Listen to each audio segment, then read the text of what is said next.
Before we start, I want to say thank you to Joe Bailey 3133 who donated $5. Thank you again. It really helps. Anybody else considering donating, please do that. Let's talk about this new genetic study because, of course, I'm one of these people who does not believe that if something is showing different results than what you should expect, that you should automatically dismiss it. Now, first, I'm one of these people who talks about facial reconstructions. We're getting to the point now where AI is doing facial reconstructions instead of human beings, so they're more trustworthy than the past. But again, I'm not one of these people who trusts a lot of these facial reconstructions because when you see the actual human being, usually they have to readjust a lot to make it seem like it's the same person. But that's not even the main thing. So there's two takeaways from this study, and I find it hilarious, by the way, that they leave it in gray rather than giving the color that their DNA has revealed. So let's first start with the fact that the man who was discovered seems to have had a high percentage chance of having very dark skin. This is based on the DNA evidence that was recently revealed.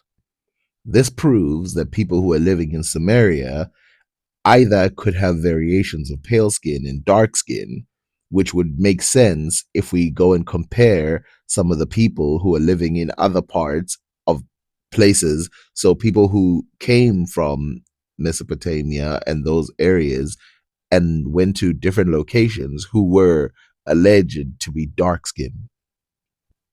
No matter where we try and reveal DNA tests, what we see is that people from all over the world have dark skin as a default.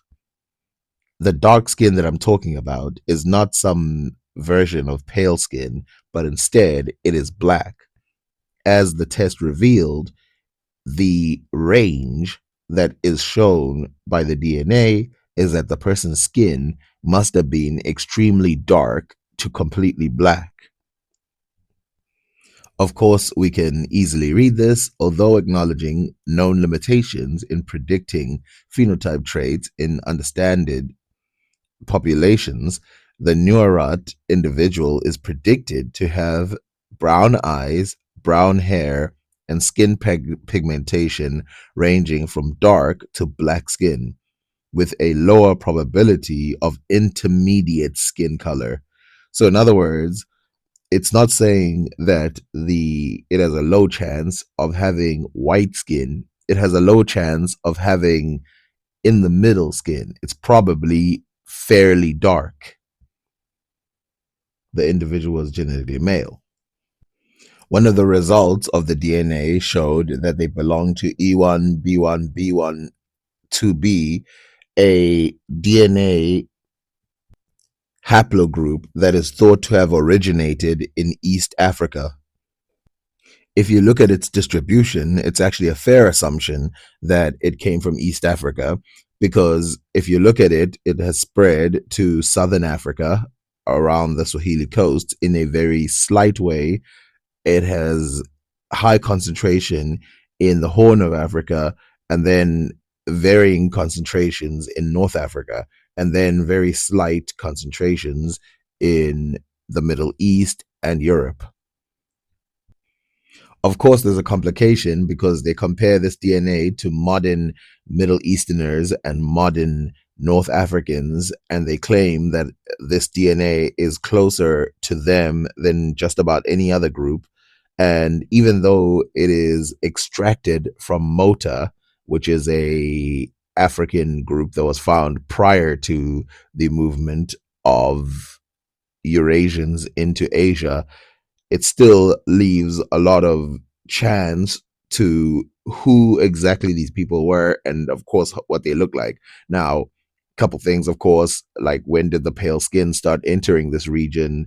If people like this happen to have dark skin, and we know a lot of Moroccans, no matter what you think they look, they have DNA, no matter what DNA they have, they tended to be of extremely dark skin of any era. And so we know there's an extra. Now, here's the problem with the Middle East and North Africa is that we know that there's an Indo-European component that came in later that changed places like India dramatically. We know that there's a component of Black Africans that moved, let's say during the slave trade, that moved. So that changed the population. We know that North Africans themselves, who could have been there earlier than other Middle Eastern people, they would have gotten to moving and moved into the Middle East themselves too. And so it's not as simple as some people are making it come out. But what's more interesting is if we go back, right, to the Sumerians, there was just the other day when I was making a video about communication between India, the Sumerians, and Egypt. And I think the study has pretty much put that argument to bed.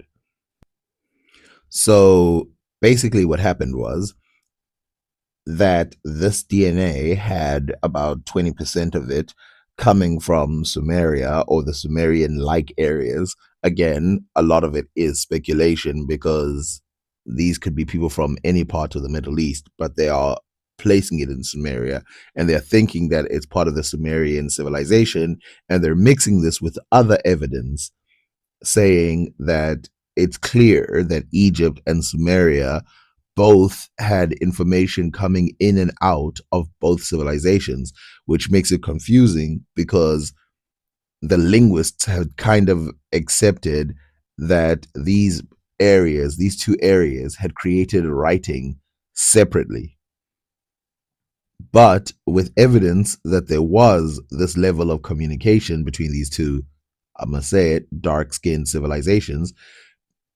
The fact that there were communication between these two people to the point where someone could have 20% DNA, that's not that many generations, means that it's possible that these two civilizations could have developed writing together rather than independently. And it might be something of a germ theory.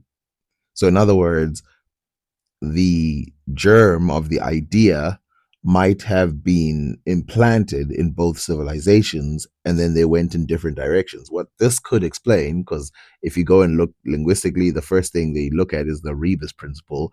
And if you look at the rebus principle, it is present in both of these languages. And of course, there's still the complication of the Native American versions of it, but let's leave that out, and also China, but let's leave that out for now. But if we just go with these two civilizations, it could be that the reason why they have this rebus principle built in was something that was put from one side or the other, not knowing which one it is. They're so close to each other in history that you can't actually decide. I mean, it's only about 100 or 200 years that the oldest ones of Sumeria are older than some of those found in Egypt. But even the ones in Egypt, there are some pre-writing that seems to be about the same age as those ones from 200 years. So it might be something of an addition of something that was already there. So let's quickly talk about trade. We know that the Sumerians had contact with India, and we know that according to this DNA result, the Sumerians would have also had contact with Egypt.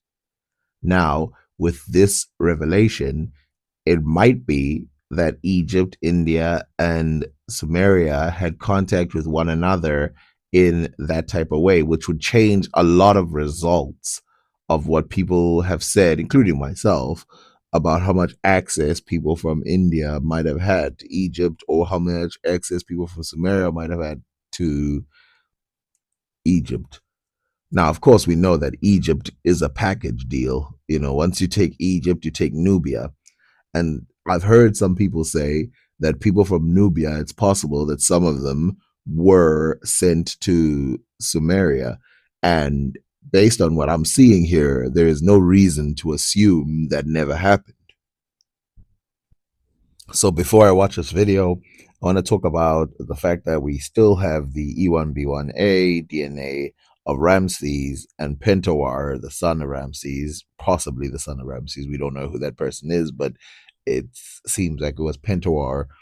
And the fact that there clearly is a giant component of sub Saharan African DNA, including possibly that E1B1B version.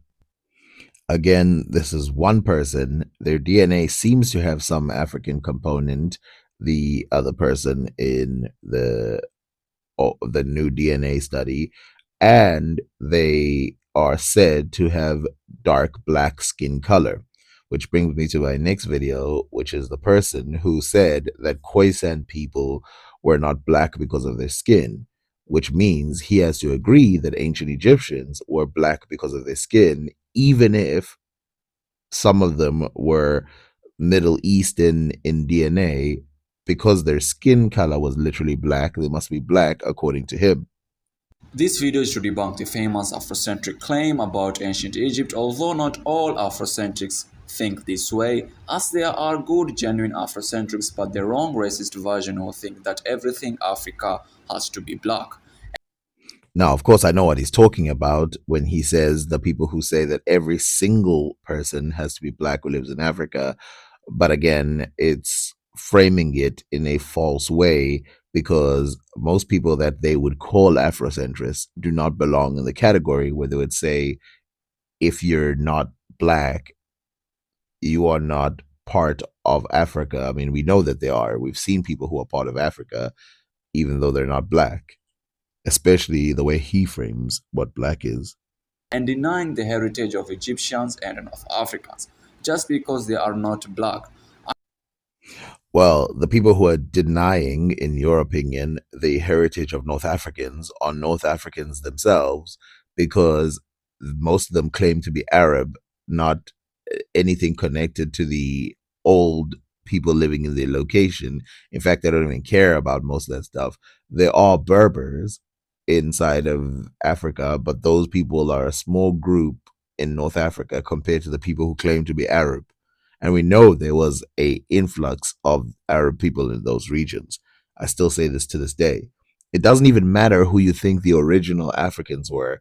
If you're claiming that the populations that exist today are 100% connected to the people in the past, you are joking.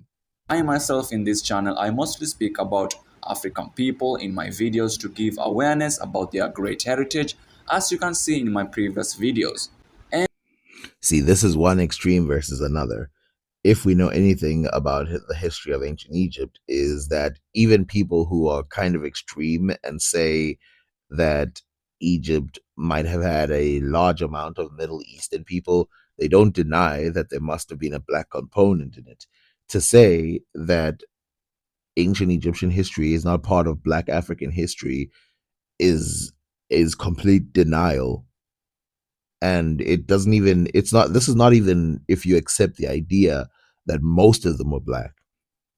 There is a percentage of them who are black. There are a percentage of them who would be black by the most, let's say, scholarly versions of the history. Meaning, the people today who run the show, who basically run universities and stuff like that, none of them make the claim that there were no black people in significant numbers inside of Egypt. That is a claim made by outsiders, people from other places. And also, I think it's also the mistake that some people think Nubian means Sudanese, and therefore some people think that they do not qualify. While some of the greatest centers of Egypt are located in the regions that are considered Nubians. in this video is about debunking this false claim that emerged out of inferiority complex and creating divisions and animosity. This one is an attack to try and just get people to go away from a certain type of argument. Let's be honest, the people who claimed that the people in Egypt were black are not just black Africans. So, what kind of inferiority complex did the Europeans and the Arabs and other people who claimed that the people located in Egypt were black? What kind of inferiority complex did Herodotus have? I think dismissing all of this and just saying that it's an inferiority complex is weird because what is it? Even if every single person in Egypt was white, let's say they were blonde, blue-eyed white people, Why would that make us inferior? I think this is a superiority thing where you think that living in Egypt or making Egypt means to black people that therefore all black people are superior to everybody else because they made Egypt. I don't think that's the claim. between the children of this great continent of Africa. So the question is, are ancient Egyptians black? Were they a black civilization that was replaced by non black people? Well, the answer is no. So this is why I actually started with a study. Again, I'm not like championing it like this is the truth of all of Egypt. Again, it's one person. But this is why I want to go into it using their proofs because again, some of these people don't understand that even if you take the most charitable version of their truths, it doesn't match up with what they think is going on. So, like you said over here, these people seem to have black skin. This is based on the new study. The people seem to have black skin. Even someone who is mixed with a little bit of Sumerian DNA seems to have dark skin, black skin, according to the researchers. So the question is, if these people have black skin, are they black? And the answer would be, of course, because again, we did not decide that only people located in sub-Saharan Africa have to be African or any of that stuff. That's other people have to be black. That's other people. And like we said, the ancient Egyptians depicted themselves with dark skin, and it's no surprise that people are coming back with black skin. Why wouldn't they? That's how it works. And then, of course, we have to talk about the fact that people today in Egypt, in the Middle East, and all over the place. Now, people in Egypt, they like to say, like, oh, yeah, there's like multiple skin. The majority of the people in Egypt have very pale skin. And the majority of people in North Africa have pale skin as well that can tan under the sun, which is why they use the argument that it's a tan 90% of the time. The reason why they use it is because it will explain away not having as dark skin as they could possibly have, which tells me that there was another group that came in that had pale skin. When did it come in is the question. So, yes, there was some kind of replacement, and there's been plenty of opportunity for that. And I'm saying no because there are a lot of evidence that backs the claim that the ancient Egyptians are the ancestors of modern day Egyptians and were not black. So these Afrocentrics leeching on Egypt's history like actual Egyptians don't exist in order to feel good and boost their inferiority complex are religiously believing that the ancient Egyptians were black.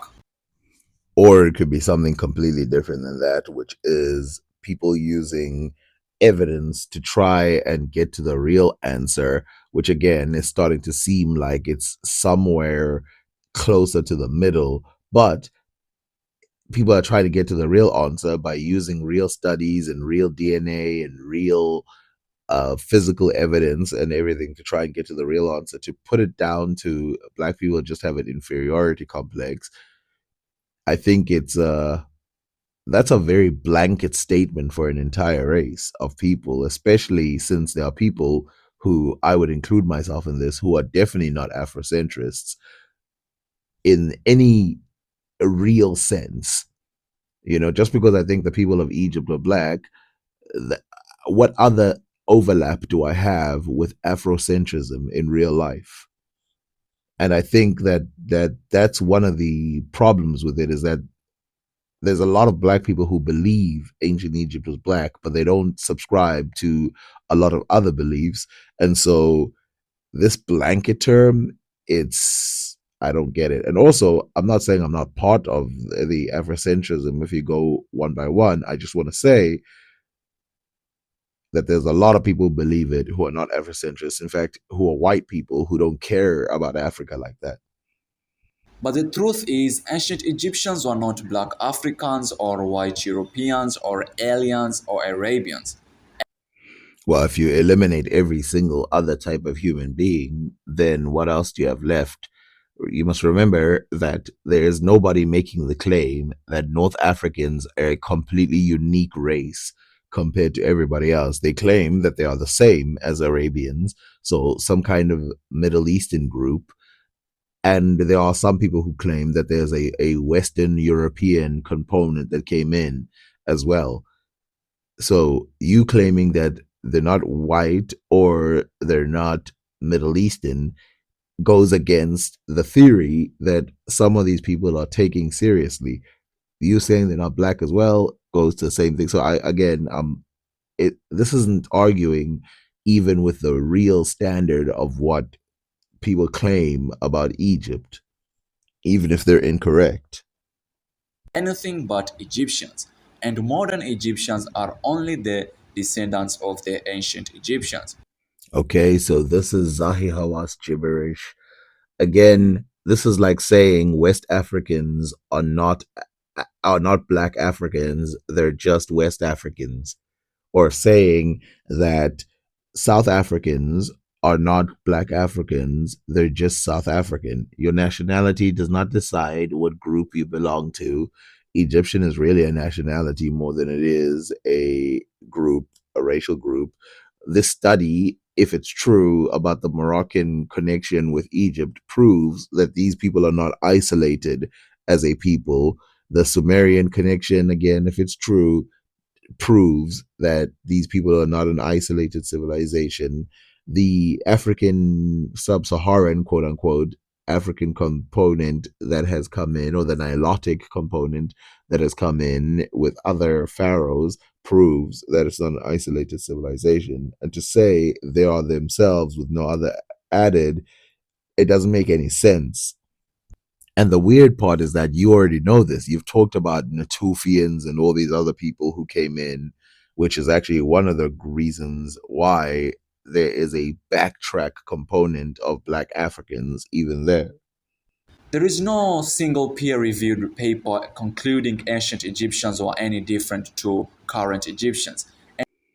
Well, that's because they haven't sequenced enough DNA from ancient Egypt to be able to say, okay, 100% they were not Middle Eastern, or 100% they were not using DNA. Saying there's no paper on it means that you haven't read the papers, because there's plenty of papers that claim that the ancient Egyptians were not related to, or the ancient Egyptians are not fully related to the modern North Africans.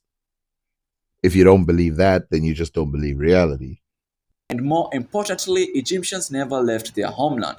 No genocide, no mass immigration has ever happened, or else it will have been properly documented. What's funny is he doesn't even understand what the mainstream idea is.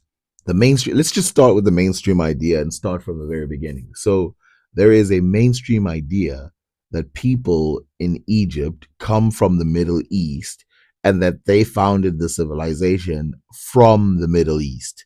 This means there was absolutely a mass migration if you go by that theory.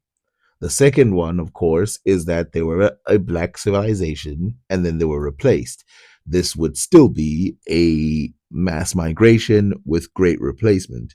And then there is the one where they say that it's been going on and off for several civilizations, and that the final one was the Arabs. And we can prove this because there's a lot of Arabs who are from Egypt living in places like Sudan. In Sudan, there is a genetic study done in 2023, which I'll talk about soon, where the 2023 study shows that some Sudanese people range from 10% Arab to about 40% Arab. This Arab population mixture is shown to not be spread evenly. So, in other words, some people who are modern in Beja have 10% Arab, but some of them have 40%. And in the same way that some people in certain places, so certain populations around the the Nubian slash Kushite areas, they have some added components from the Arabian times, probably due to Arabs who lived in Egypt moving south, which is why it's not that heavy in other places, which would have been a crossover region if they came. For example, if they came through from Ethiopia to Sudan, then you would expect that to be consistent in Ethiopia as well, even though you have some places like Somalia that have greater Arab DNA. With a population as big as Egypt, it's impossible to alter its gene pool. I think it's actually interesting that we literally have a genetic study that says that 20% of the DNA did not come from Africa and came from the Sumerians. And this guy is literally making this claim that it never happened that way. And of course, this was always going to happen. The fact that something from somewhere is going to happen. I mean, I'm still waiting for the one that talks about the Africans that left Africa. I think there's not enough DNA studies being done on Middle Eastern people to find out why they're so diverse. And in this video, I'll refute and debunk every single claim. We are going to look at the artifacts in the museum, DNA and genetic studies, the mummies, the accounts of ancient historians that visited Egypt, the location of ancient Egyptian empire, etc., etc. Oh my God, was that just the intro? Yeah, I'm going to need a part two to this. This video's done. Thank you very much for watching.